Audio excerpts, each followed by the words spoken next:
You may or may not have wanted a gritty reboot of Captain Planet, but Paul Schrader says you're getting one anyway.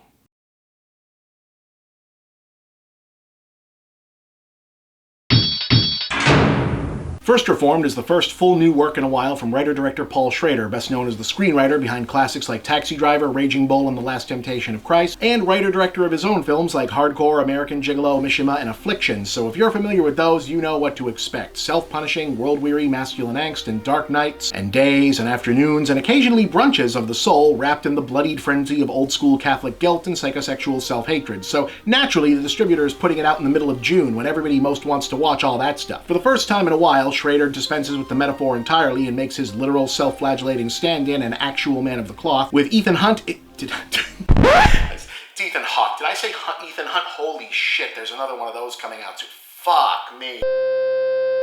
With Ethan Hawke going the full Gethsemane as a pastor ministering to the non-existent congregation of a tiny historical church maintained as a gift shop and tourist trap by the local corporate evangelical megachurch, gradually trying to drink himself to death out of guilt for encouraging his son to fight in the Iraq War, where he got killed. Things take a turn when a worried parishioner, played by Amanda Seyfried, asks him to talk down her husband, who's fallen in with the cause of radical environmentalism and wants to become an anti-pollution suicide bomber. But instead, the priest finds himself radicalized by the experience of meeting this man, rediscovering in apocalyptic climate change activism the spiritual fervor he'd lost from the church, and setting him on a collision course with the blustering chemical tycoon who funds the megachurch as a shell corporation, and a looming showdown at the impending church rededication ceremony. And if you're thinking, okay, I've seen his other movies, and this sounds more than a little like Taxi Driver and Hardcore, so I must know where this is going, you're not wrong, but you're not totally ahead of the game either. What becomes increasingly clear is that Schrader takes denial and anti-catharsis seriously as moral precepts in the context of this universe, so however it shakes out, you shouldn't be preparing for righteous vindication in any context.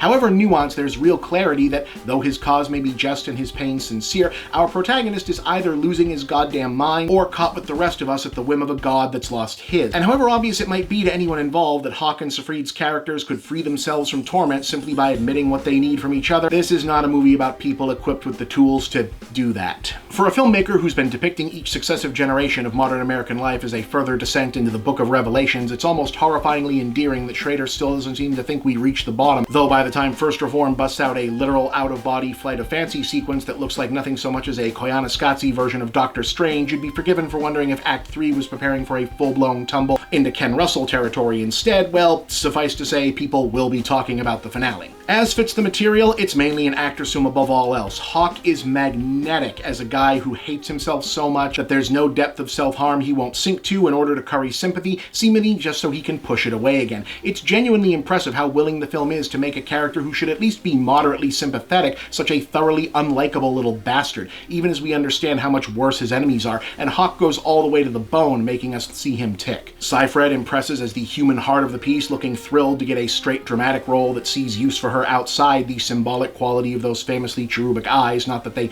don't get the appropriate workout as Schrader is nothing if not a classicist, and Cedric the Entertainer turns up to offer a nuanced and complicated characterization of the megachurch pastor caught uncomfortably between the pragmatic and spiritual worlds that a lesser filmmaker might have opted not to render as such. And as acting showcase and relentlessly downcast mood piece, First Reform is a good, solid piece of filmmaking, but I ended up feeling it fell a bit short of greatness overall, though most of Schrader's output as director has hovered about at that level, not that I don't love cat people. And this definitely feels as close as he's come to equaling his masterpiece in Affliction and Forever. It's not so much that there's anything wrong with it, more that, like a lot of films that play with apocalyptic narrative, there's ultimately a disconnect between the implicit sense of build-up and the filmmaker's long-standing preference for characters over conclusions. 3 stars, worth seeing definitely, just make sure you pencil in something slightly more uplifting to do afterwards, like literally anything, really.